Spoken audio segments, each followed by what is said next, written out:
हाँ जी, मेरे प्रभु जी, सभी को मेरा नमस्ते प्रणाम। तो किसी का कोई प्रश्न है तो बताइए। प्रणाम प्रभु जी। हाँ जी प्रभु जी, प्रणाम। बोलिए बोलिए।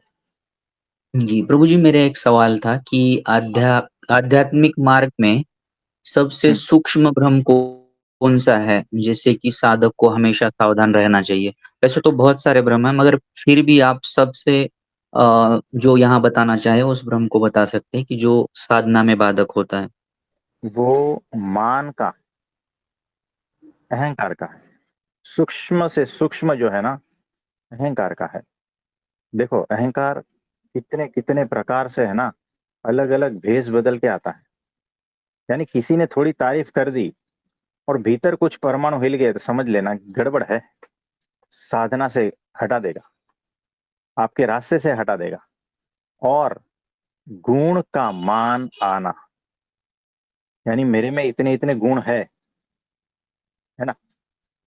कोई आपको कह दे कि आप तो अमोल भाई कितने सॉफ्ट और पोलाइट बोलते हो, कितने मृदुभाषी हो, और बहुत ही नम्र हो, आप में तो अभिमान जैसा कोई दोष है ही नहीं। बस इतना किसी ने कह दिया ना अमोल भाई, तो आपको, आप हकीकत में हो भी, फिर भी उस गुण जो है ना आपका, ये, उसका अभिमान आ जाएगा हल्का सा, उसका मान आ जाएगा हल्का सा। वो दोष है। देखो, कोई गाली देता है और दोष दिखते हैं हमारे भीतर, है ना, तो वो तो नेचुरली दिखते हैं। लेकिन कोई जब तारीफ करता है और भीतर से उस गुण आप में मौजूद भी है, तब उसका मान आ ही जाता है। और मान उसका न आए, ऐसी स्थिति में जाना है। यानी गुण का भी मान न आए तो वो सर्वोच्च स्थिति है, याद रखना। यानी मैंने किसी को कह दिया कि जाओ, तुम्हें लड़का होगा। अब उसका मान अगर उसको होता भी है, अब ये जो सिद्धि है, उसका भी मान नहीं आता। ऐसे 8 से 10 कपल है जिसको बच्चे नहीं हो रहे थे, बहुत सारा ट्राई भी करवाया था, और फिर वो आए और सहज रूप से उन्होंने अपनी व्यथा बताई। हमने उनके लिए प्रार्थना की और हमने कह दिया कि होगा, जाओ। तो हो जाता है, और हो जाता है, बाद में हमारे पास आते हैं और कहते हैं कि ऐसा ऐसा हो गया। अब मेरे भीतर ये सुन के अगर एक परमाणु भी हिलता है तो गड़बड़ है। और हमारे भीतर ऐसा परमाणु हिलता ही नहीं। हम खुशी दिखाते हैं क्योंकि वो खुश है इसीलिए, लेकिन वो खुशी ऊपर की दिखाते हैं। हमारे भीतर ऐसा बिल्कुल भी भाव नहीं आता कि मेरी वजह से ऐसा ऐसा हुआ। आप समझ रहे हो? वो कौन से लेवल की समझदारी होगी कि जहां गुण का भी मान नहीं आता। हमें वो समझदारी तक पहुंचना है, हमें वो होश तक पहुंचना है। आप समझे? जी प्रभु। हाँ, तो ये जो भीतर का एक हल्का सा दोष है ना, वो हमें मार्ग से भटकाएगा। यानी भगवान के अनंत गुण भी अगर आप में आ जाए ना, और फिर भी उसका भी मान न आए, ये बहुत बड़ी उपलब्धि है। और इस उपलब्धि को हासिल करने के बाद भी कोई भी मान नहीं आता। उस लेवल की समझदारी चाहिए। अगर मान आ गया तो समझना कि वो समझदारी नहीं है, अभी डेवलप हुई है। तो समझदारी का जो शिखर है ना, उससे भी वो समझदारी तो अनंत है, उसका विस्तार अनंत है, अनंत फैला है। तो अनंत समझदारी जब भीतर रहती है ना, तब गुण का मान नहीं आता। आप समझे? वहां जी पहुंचना है। बहुत ध्यान से सुनना, अगर ये समझ में नहीं आता है तो फिर से सुन लेना। लेकिन ये बात बड़ी सूक्ष्म है, बड़ी अद्भुत है, और जीवन दोरी समान है ये। आप समझे? जीवन दोरी यानी जो शिष्य है, जो मुमुक्षु है, जो भक्त है, उसके लिए जीवन दोरी है। अगर ये बात समझ में नहीं आती है और उस समझदारी के लेवल पर आप नहीं हो, तो ये दोरी कट जाएगी और आप नीचे गिर जाओगे। इसीलिए इसको जीवन दोरी कहते हैं।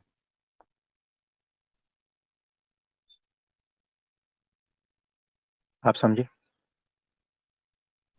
जी प्रभु जी। हाँ जी, और कोई प्रश्न है?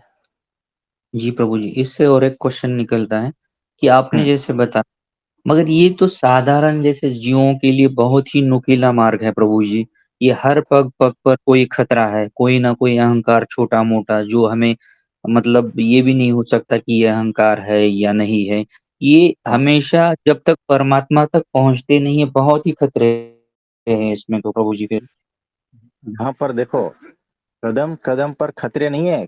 कदम के नीचे जो है ना, हजार हजार खतरे हैं, याद रखना। और जब अकेले चलते हो ना, तब वो हजार खतरे लगते हैं।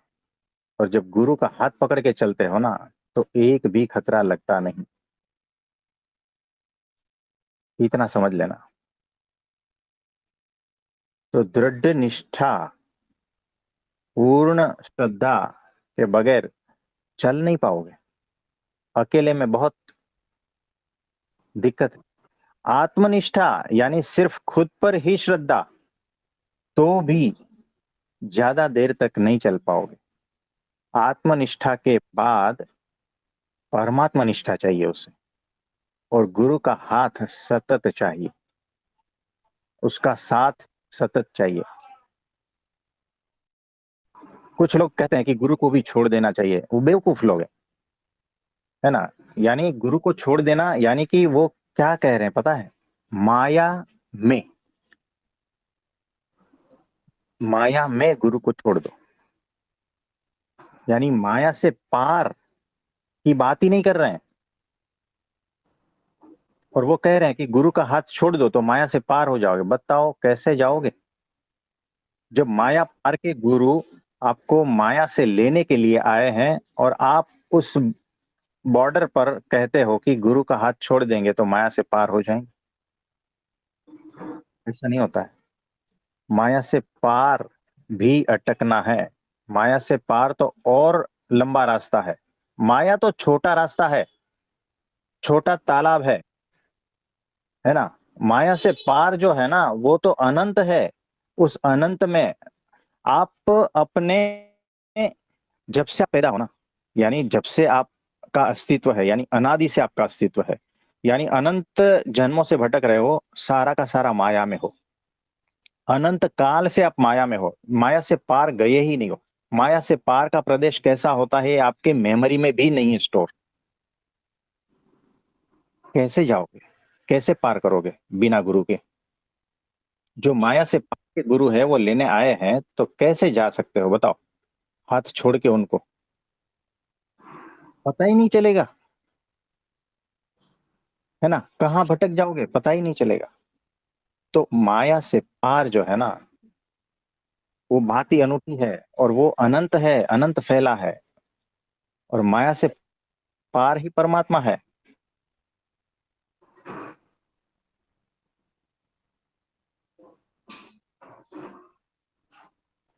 ऐसा है सब। इसमें और कुछ? जी प्रभु जी, और एक है कि साधारण जीव प्रभु जी कैसे पता करे कि ये जो कुछ भी उसको जो जीवन में अवसर मिल रहे हैं, ये अहंकार से मिल रहे हैं या फिर उसकी अंतरात्मा से। ये यहाँ पे थोड़ा सा कंफ्यूजन होता है प्रभु जी कभी कभी कि ये मतलब भीतर अंतरात्मा से से आ आंसर रहा है। मिल रहे हो? हाँ। मतलब कि मैं एक साधारण जीव हूँ, मुमुक्षु हूँ और शिष्य हूँ, और मेरे भीतर से जो आंसर आ रहा है वो उसका पूछना चाह रहे हो? जी, कोई भी जीवन में समस्या होती है, कुछ भी होता है, कोई प्रश्न खड़े होते हैं और उसका निदान करने के लिए वो अगर कुछ डिसाइड करता है या निर्णय लेता है, जो साधारण जीव की बात कर रहा हूँ मैं, और हम्म। वो स्पिरिचुअलिटी में है, वो मार्ग पे है, तो उसको हम्म। कैसे पता चलेगा कि ये अहंकार का डिसीजन है कि ये उसकी अंतरात्मा का है? देखो, ये पता नहीं चलेगा क्योंकि वो भीतर से कभी उतना भीतर गया ही नहीं है। तो जो भी आंसर आता है ना, कभी कभी अहंकार की गहराइयों से भी आता है ना, ऐसा भी होता है। और जब भी कैसा है कि मेरे भीतर से आ रहा है ना, तो मैं कभी कभी समझता हूँ कि अंतरात्मा से आ रहा है, और उस हिसाब से मैं अगर अप्लाई भी करूँ तो अगर सक्सेस हो जाते हैं तो मैं ऐसा समझता हूँ कि अंतरात्मा से आया, और अगर उसमें प्रॉब्लम में फंस जाता हूँ तो समझता हूँ कि ये अहंकार से आया। लेकिन ये भी पैरामीटर नहीं है, इसका कोई पैरामीटर ही नहीं है। जब तक आप माया से पार नहीं होते हो तब तक आंसर भीतर से जो आएगा वो अहंकार का ही रहेगा, माया का ही रहेगा।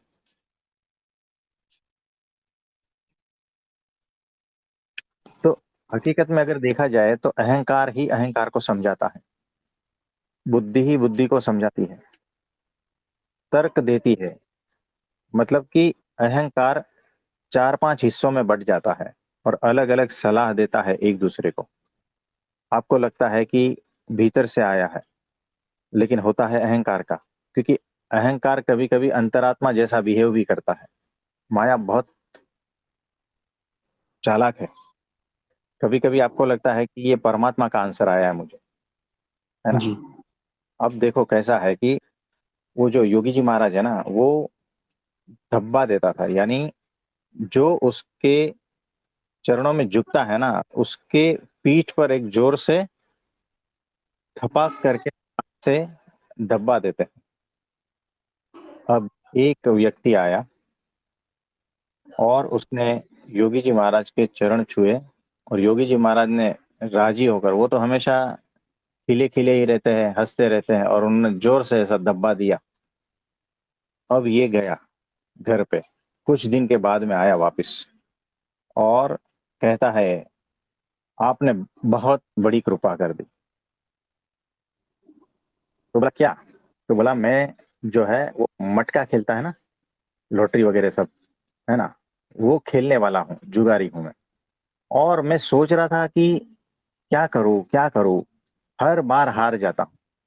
किसी ने कहा कि योगी जी महाराज के पास चले जाओ बस। तो मैं आपके दर्शन के लिए आया था उस दिन, और आपने मुझे धब्बा मारा जिसमें 5 उंगलियां होती है ना एक हाथ में, ऐसा धब्बा मारा, मैंने पंजे पे लगा दिया और मैं जीत गया, है ना। तो भीतर से कौन सी आवाज आई, अंतरात्मा की थी या अहंकार की थी, बताओ। ये सब ब्रह्म ही है है ना, प्रभु जी। है ना, ये सारा भ्रम है कि मैंने ऐसा मान लिया कि इसका मतलब ये होता है। अब योगी जी महाराज ने कौन से भाव में और भीतर क्या सोचकर उनको आशीर्वाद दिया होगा, वो उसको कुछ अलग दिशा में अलग ही तरीके से सोच रहा है। यानी शिष्य और गुरु के बीच में इतना भेद होता है, पता ही नहीं चलता है ना। तो वो भाई जो जुगारी है उसने अपने तरीके से ले लिया, और ये होता है ऐसा।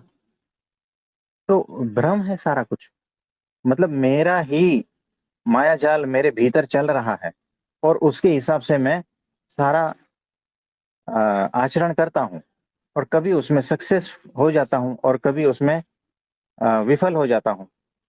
तो फिर वही का वही मैं ब्लेम करता हूँ कि ये उसकी वजह से हुआ, ये उसकी वजह से हुआ, ये अहंकार की वजह से हो सकता है, ये अंतरात्मा की वजह से हो सकता है। ये सारा खेल मेरा ही चल रहा है, मेरा ही मकड़ी जाल है सारा कुछ। आप समझ रहे हो? इससे बाहर निकलना है। जब तक बाहर नहीं निकलते हो तब तक ये सारा माया जाल का ही खेल चल रहा है, और अहंकार का ही खेल है। अहंकार ही प्रश्न पूछता है, अहंकार ही आंसर देता है। लेकिन अगर आप होश पूर्वक हो तो धीरे धीरे ये सारे प्रश्न उत्तर के खेल चले जाते हैं और एक अवस्था ऐसी आती है होश पूर्वक निरुत्तर की दशा। निरुत्तर देखो, वो डम जो है ना, डफोड़ आदमी जो है ना, जिसको कोई होश नहीं है, वैसा भी निरुत्तर रहता है। उसको कुछ पूछोगे, अरे चाय पियोगे, तो ऐसा आपके सामने है ना, आंखें फाड़ के देखता रहेगा। उसको पता ही नहीं क्या पूछा, वो इतना बेहोश है, इतना निरुत्तर है ना। तो वैसा नहीं, होश पूर्वक निरुत्तर अवस्था, होश पूर्वक निरुत्तर की दशा, लिख लेना, यहां पहुंचना है आपको। जी प्रभु। फिर जो कहते हैं ना कि मेरे भीतर से ऐसी आवाज आ रही है, मेरे भीतर से ये आवाज आई है, मुझे ऐसा दिखा दिया है, मुझे ऐसा कहा गया है, मुझे ऐसा दिखाया है, मुझे ऐसा कहा गया है, मैंने ऐसा देखा, मैंने वो सपने में वो देखा और वो देखा, ये सारा क्या है ना। अहंकार का भ्रमिक दर्शन इसको कहते हैं। जी प्रभु जी। और कुछ पूछना चाहते हो? जी प्रभु जी। आपके और एक शिष्य है, उनका एक क्वेश्चन आया था मेरे पास। तो वो हम्म। ये पूछ रहे थे कि माया के पार जाने के बाद भी क्या फिर से नीचे गिरने का खतरा होता है? माया के पार तो जाते हैं, ठीक है, वो अवस्था थी। उसमें कैसा है कि उसमें क्वालिटी है, माया से पार गए, गुणातीत हुए, है ना, सब कुछ हुआ। उसके बाद अगर परब्रह्म की उपासना नहीं है, उसकी भक्ति नहीं, तो वापिस आना से माया में आने के चांस है। दूसरी बात, अगर गुरु के वचनों में आप बंधे नहीं हो तो भी माया में फंस सकते हो।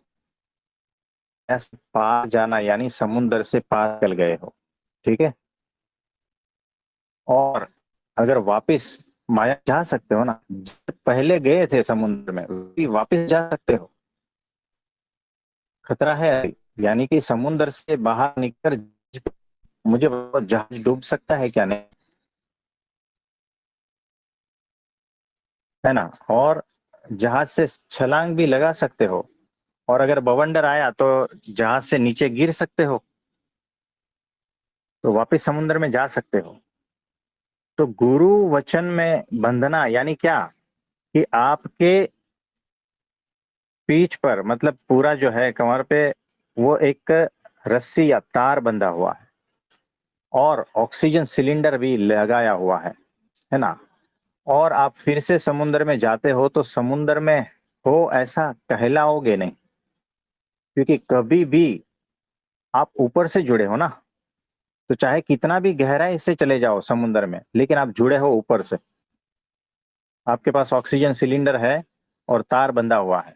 जब तक गुरु वचनों में बंधे हो तब तक आप माया में हो, फिर भी मुक्त हो। और जैसे ही तार कट गया, ऑक्सीजन सिलेंडर खत्म हो गया, तो समझना कि आप समुद्र में गए, माया में गए।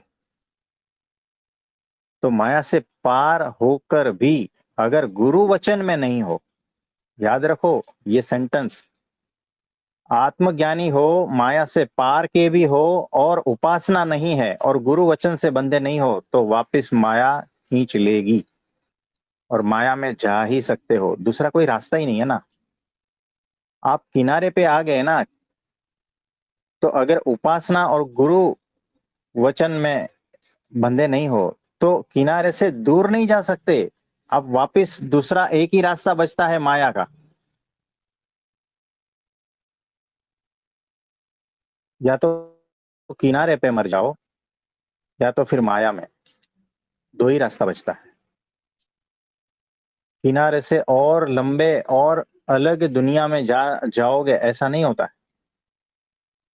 तो परमात्मा वहां है।